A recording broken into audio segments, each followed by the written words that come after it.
Well, with only one more Loki episode left, it's safe to say that the bulk of this season has been a little bit of a disappointment. But what else is new with the MCU?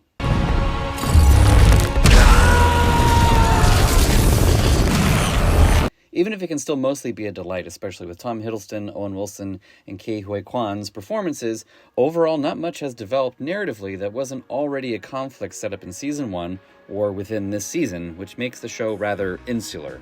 That's not necessarily a bad thing. Loki Season 1 started out very insular, but then ended on being the opening act for the next major story arc for the MCU. Loki lost, again, and that clearly had an important impact on his character. This week's episode, we finally got insight into what Loki, the former god of mischief, is doing and why. What do you want? I want my friends back.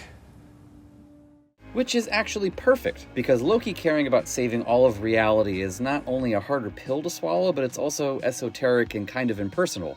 Bringing it back to the care, companionship, and love he's built for Sylvie, Mobius, and the others saves Loki's arc and personal identity growth. Otherwise, Loki's time slippage, the rules of what is within time and not, the order of events, and what they have control over at any given time has felt rather timey-wimey, hand-wavy, par for the course with much of the logic in an MCU property. Excellent.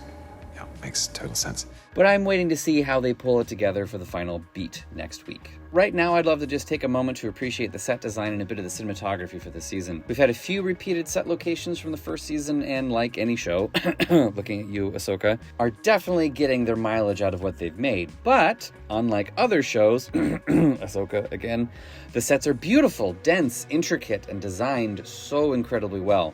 If you want to see what I'm coughing about, check out my super quick review of Ahsoka if you've got time.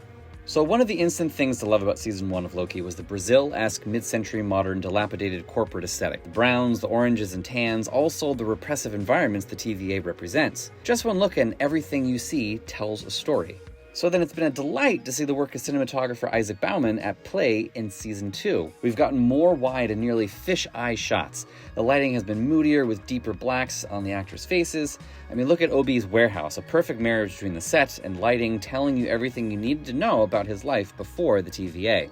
And the sequences where Sylvie's reality is spaghettified in the record shop was just greatly well conceived.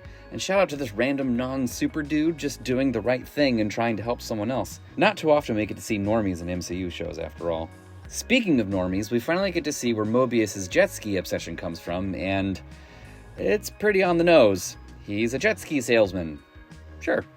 See, what made the bit about jet skis work in the first season was that it was a very specific and endearing personal detail to have revealed from a company man, someone whose whole identity is his job.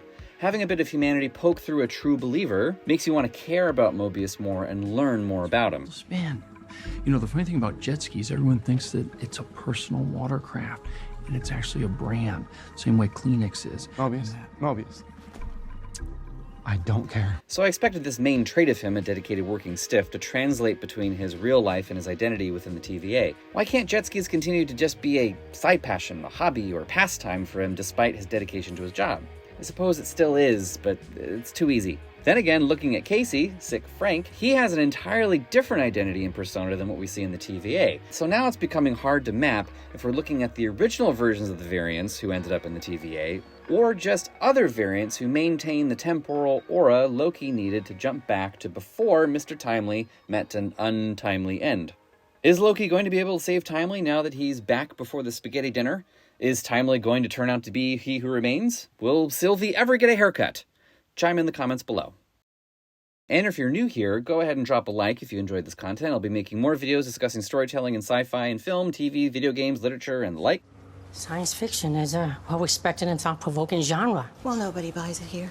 So if you're into it, maybe subscribe and see what other stuff might strike your fancy. I promise to only sell you the best garage jet skis. But wife is long gone and I can't ride two of them, plus the Like and subscribe. Okay, thanks, bye.